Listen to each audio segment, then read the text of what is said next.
So right now I'm headed over to the shop. We got a lot of things going on this week. Not only is it our final week with the Hatteras, but we got a full week of normal operations at the shop. All right, just pulled into the shop here. Things are pretty quiet because everybody's over at the Hatteras today. Like I said, gonna grab a few things here. So right now I got Lewis over here on the 23 Seacraft. She's fresh out of primer and we're just block sanding it away, getting it ready for final top coat.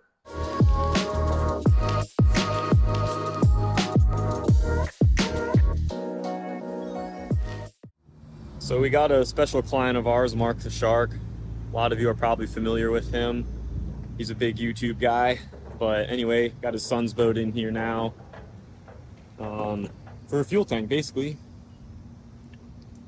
I mean, I tell everybody that asks about a bad fuel tank, but you can physically see and smell the fuel in your bilge. It's a no-brainer. So anyway, we're getting the C deck out. Luckily, the tank will come off pretty easily through this panel here. So we'll pull all these screws once all the wiring's undone, pull this whole thing off, get the tank out, put a new one in, re-rig it, and it's as simple as that. As you can see here, the wiring is amazing in this boat. Fortunately for us, we're going to redo all of this so we can kind of slash it all out now and make it all pretty later at the end. So one project we got going on over here today. Hang 'em high! What a disaster. Pure fuel. Eesh.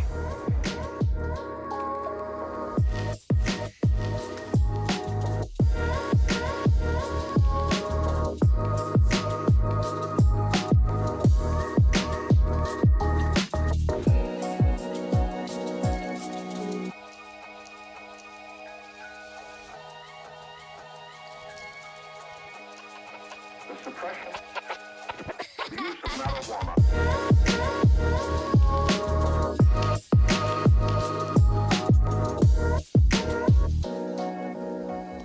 All right, so I'm over here on our 27 contender build that we're doing the fuel tank in. Again, these were saddle tanks and they've been removed now and they're just open storage now. So later on, we're gonna cut some hatches and graft those into place. But as far as our fuel tank coffin goes, everything's all fresh and clean, all new gel coat, ready to receive the tank and the foam.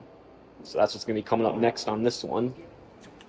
Gonna move forward a little bit. We got the console all holes filled, basically ready to be refaced. Got all these old holes filled as well.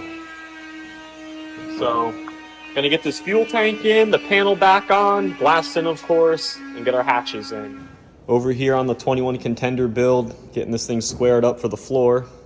You can see we started putting the floor in up front, but when we get to this point here, we still gotta rig our fuel tank, and we're doing our rigging tube into it now, so check it out. We're gonna glass all this stuff closed so you won't see all that ugly reveal around the tube there. It'll all look nice and smooth when it's done. And yeah, then she'll be ready to receive the other half of the floor after this stuff is done. So over here, I have Zach and Pablo in the rigging shop helping get assembled this Whitewater 28. This boat was recently repainted by us early before I started the YouTube series. It's been over here in the rigging shop next door where everything is getting put back on it that was disassembled prior to getting everything painted. As well as putting everything back in on this boat, the customer wanted all new hardware, rub rail, latches, and a bunch of other miscellaneous things done. We don't normally get into that stuff too much here, but if we're doing a full paint job and the customer wants all this other stuff done to it, we'll find a way to get it done. So right now the boys are over here getting the rub rail done. That's what this video's been showing the whole time. This rub rail in particular is going to feature the stainless steel insert. These rub rails usually take a little more time and effort to put in as they are two pieces. A few inspections from the other people here and there along the way. A few cigarettes and curse words later, she's almost on. You can see the boys going back around and just checking the alignment of everything. Normally they just put in a few screws at a time and then readjust everything at the end. This video makes it look fast, but it usually takes a few hours, and it always takes at least 2 hands to help maneuver the long, awkward pieces in. I got Lewis over here finishing up this Pro Cat. This boat was pretty much ready to go, but on final inspection I noticed a few things I wasn't happy with. I don't know if you guys can see, but there's some inconsistent waves right there in that finish. And you can see it through the non-skid. I was hoping the non-skid would hide it, but it didn't. So now I have to just come back and literally fair and smooth all of that out. So now when I reshoot this whole back portion with non-skid, all that will be hidden. Should look much better.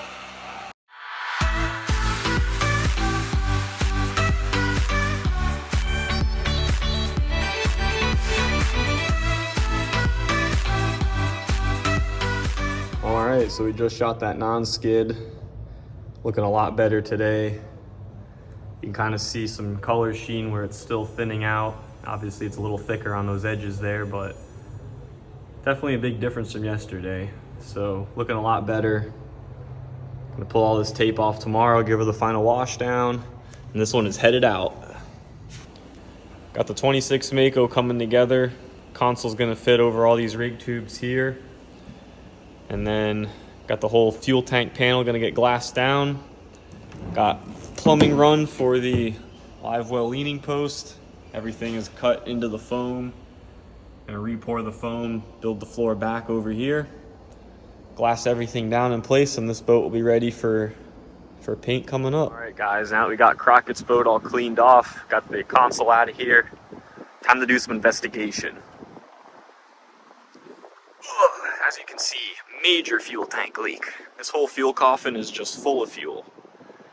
Quite honestly, it's a pretty dangerous situation. The whole boat's a bomb right now. I mean, any spark, any static, anything right now, this thing's gone. So I got fire extinguishers handy, and I'm being smart. About the only thing you can do out here. First things first, no power tools out here. I shouldn't even really be having my phone out here, to be honest, but I think we'll be all right there. I'm gonna keep my distance. Anyhow, this tank was done 5 years ago, and clearly it's leaking. So, you know, as a boat builder, I like to do my research and figure out how and why did this tank go out so fast. And you can see it was coated. You can see all that gray on there. This is all epoxy coat, so it had been coated, but obviously it had never been glassed in. And you'll see in my fuel tank installs, we always put a sheet of glass over this. We don't leave big air spaces in the back. This would normally be all filled with foam and one piece of glass going over everything. And that's why, because really the coating on the tank doesn't necessarily do much if there's a scratch in it. I mean, you get a scratch in the coating, that moisture is going to find a way in there, and it's going to act just like powder coat, which is really worse because now you got moisture trapped underneath the epoxy, and it's just really going to town a lot faster at that rate. So another reason why I do my tank installs like I do. So yeah, I don't see any immediate holes on this thing. I mean, might be a little something here. Seeing some moisture here. That's all hydraulic fluid from the steering. I don't think it's there. We're going to pull this tank out and see, guys. I bet the hole's going to be underneath it or on the side somewhere. Nope, I knew it wouldn't take long, guys. There's the culprit. Nice leak. Here she is. There's our hole. You can see how pitted this tank is. For being 5 years old, it's in terrible shape. And why? Well, the improper install. This tank was just sitting in this hold here. It didn't even fill the entire space. Wasn't even sealed right. The water from this deck plate leaked right in, and this whole tub here just held all this salt water. Essentially, you had a fuel tank just sitting in salt water, so not surprised it didn't last long. We're gonna do a proper install on this one, obviously. We're gonna make sure this fuel tank is the entire size of this coffin here, so when we install it, we can laminate a piece of glass over the top and have it nice and sealed, so this won't happen again.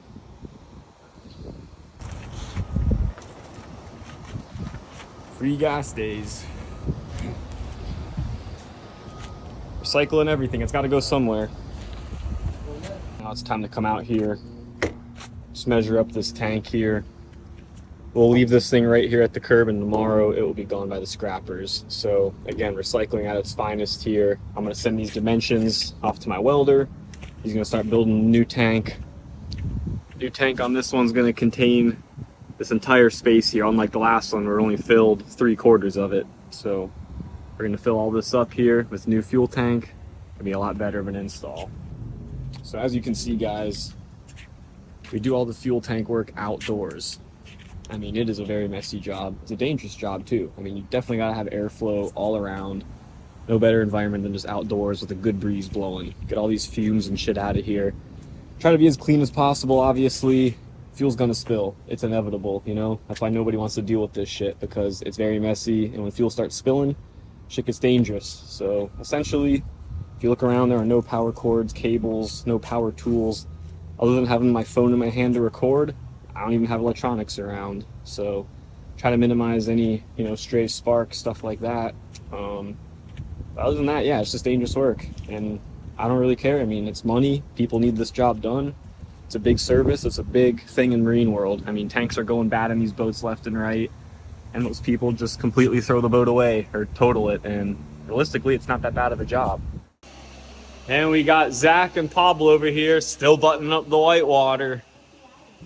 Hey, I see the doors figured out. Yeah, it's on now. Awesome. Ready to go. You beat me up, bro. Oh yeah. Yep. I know, this was a ball buster for everybody over here, getting this door back on here. Yeah, there you go. A head buster too, it looks like. Huh. Looking good, boys. Oh yeah. It's coming out right. Got tools everywhere, big things happening, you know. Yeah, some of these accessories would be better off replaced, but owner needs the boat in time for a tournament, so we're gonna put together what he's got and he'll have to just replace it later.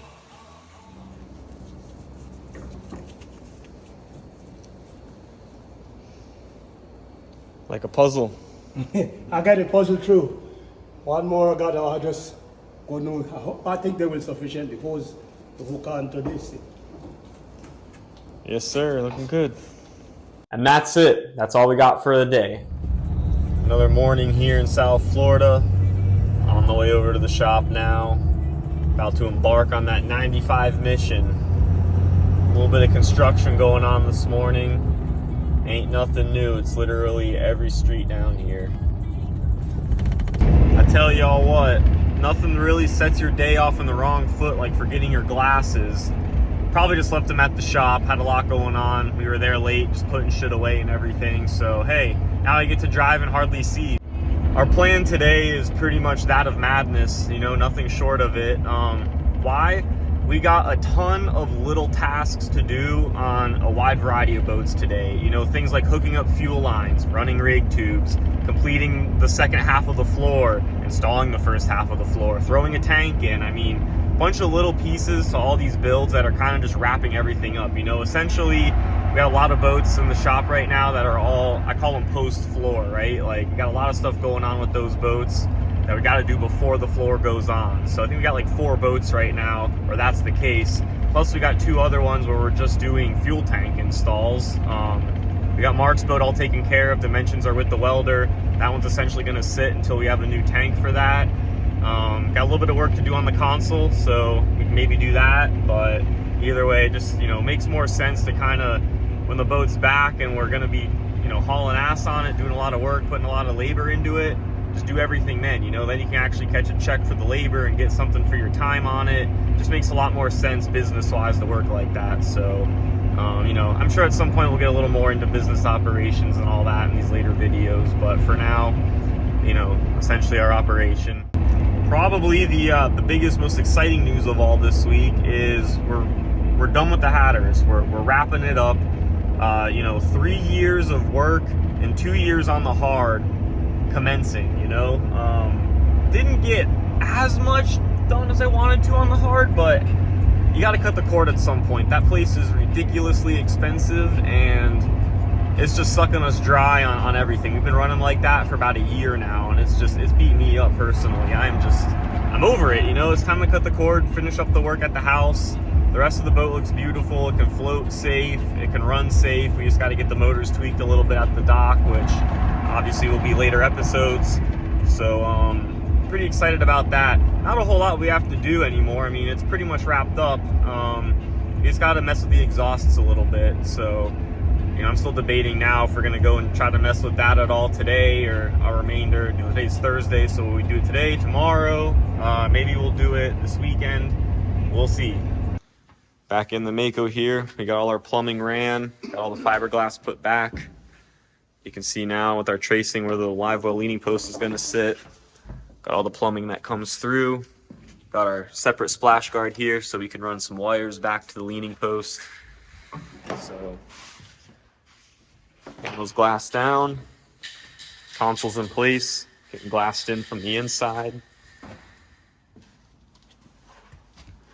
can see how tight you had to cut these factory Mako rig tubes just to fit the profile of these contender consoles.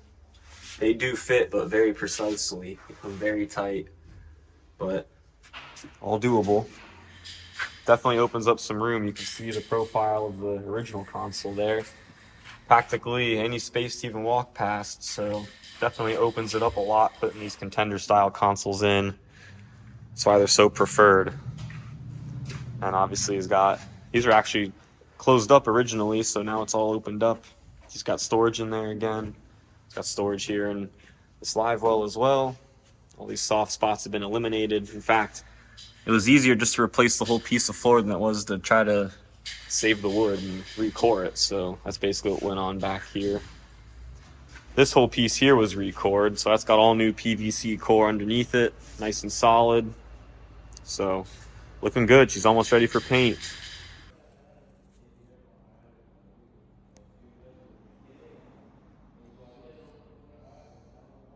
Everything is in place and mocked up. Got the live well leaning post in, got the console in, got some nice spacing going on here. It's really perfect for, you know, basically sitting and driving. So great profile here. Again, we're gonna caulk this on the outside here so we don't have to really get into any finish work with the console on this one. And then in here, boom, everything is nice and tight. I know I showed you all before, but these contender consoles come really tight on the Makos with the factory rig tubes, but they do fit. So yeah, guys, just doing a little walkthrough on this thing here. It's looking good. We're gonna start getting this thing faired out and gel coated for next week here, coming Monday. So over here is one of our largest projects in the shop. This big old 29 Mako Express, essentially. So this boat did a ton of work to this thing. This is an entire new stringer system, fuel tank. We did this new transom on it, which, again, before I started the series, we did all this work. But an absolute tank of a transom here. Massive bilge. Got our plumbing there. Got a nice big oval-shaped live well here. Large insulated fish box in front of that.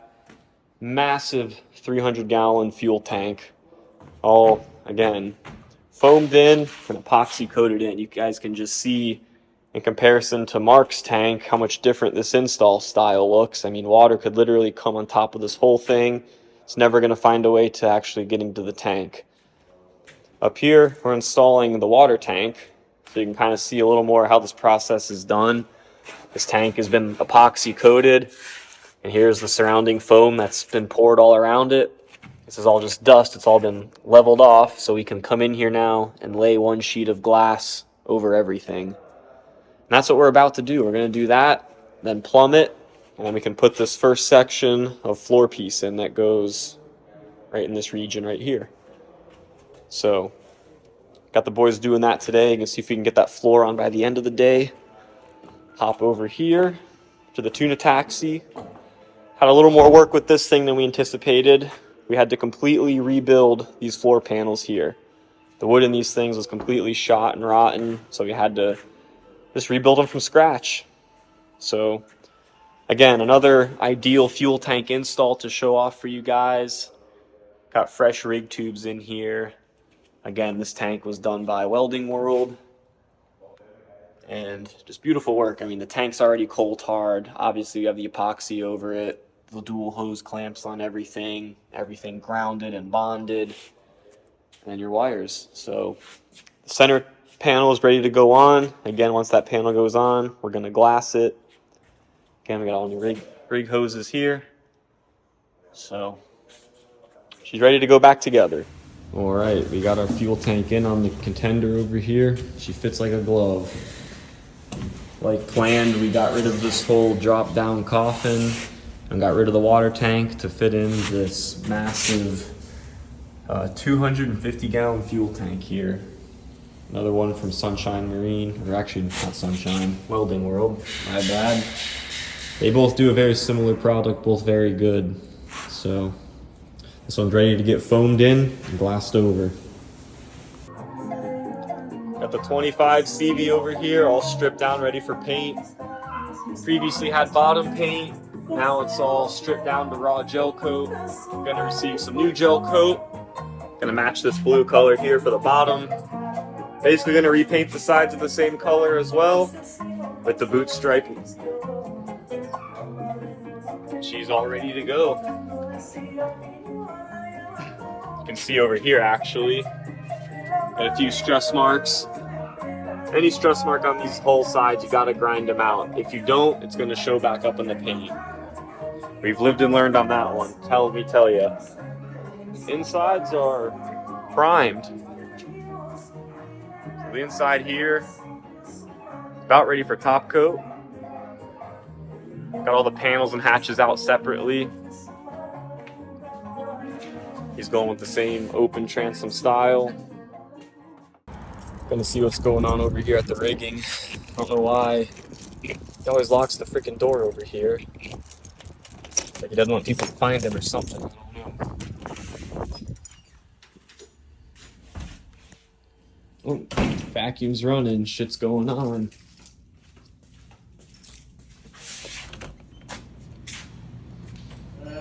Yo, yo. Fucking coming in here.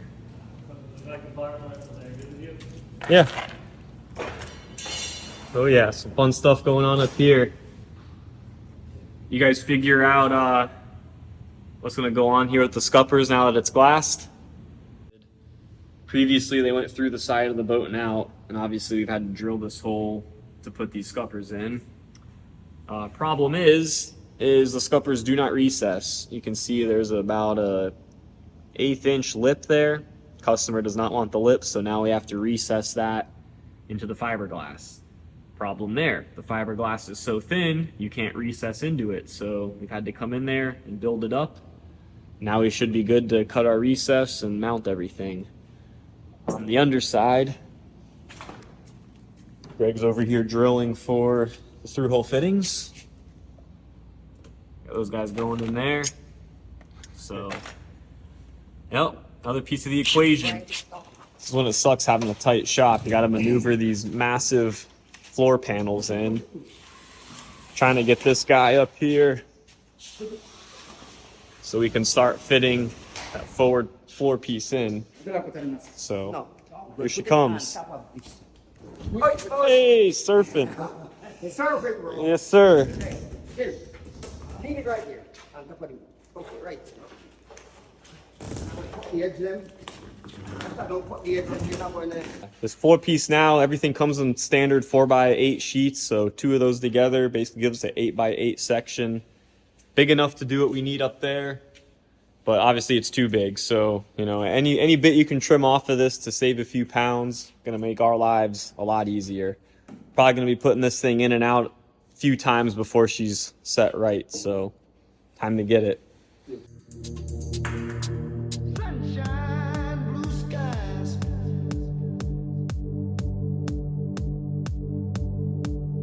Please go away.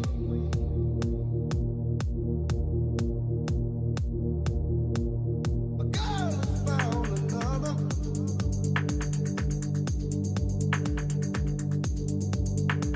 And gone away.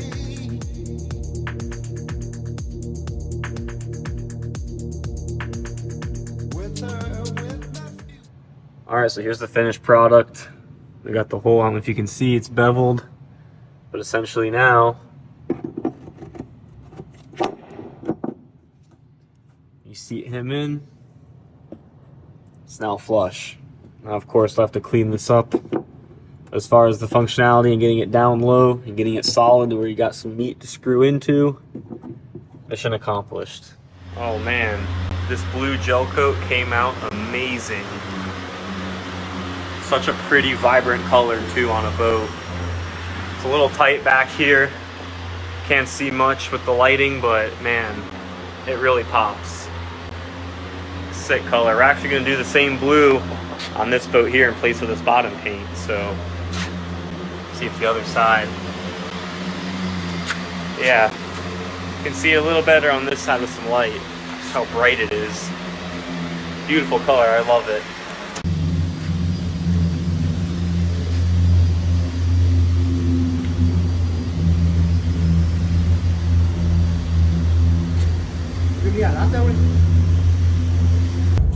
Y'all know anytime we go on a drive, yup, you know it, 95.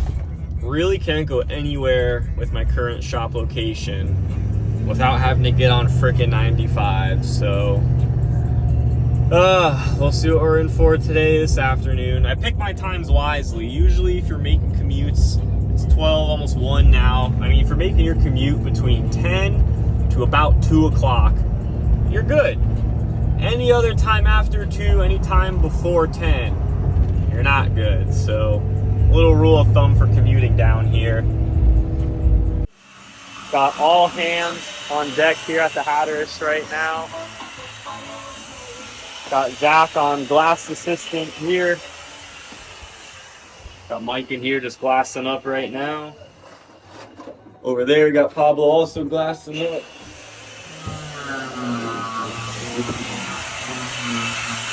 Got stuff into fabricating going on.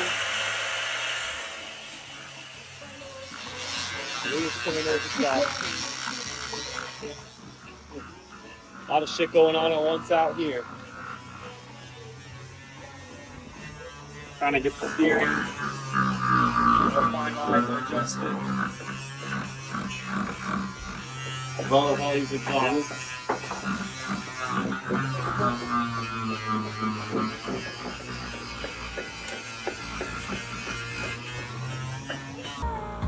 Alright, so finally, these exhaust ports are done. Man, I have never had something beat me up like this in a long time. But they're in and they look beautiful. Let's take a better look.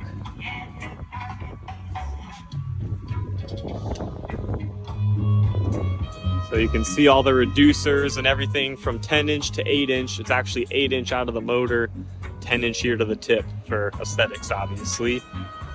Got our running gear here all wrapped up. Got our props on. Everything spins beautifully. Got our struts here all coated, bottom painted.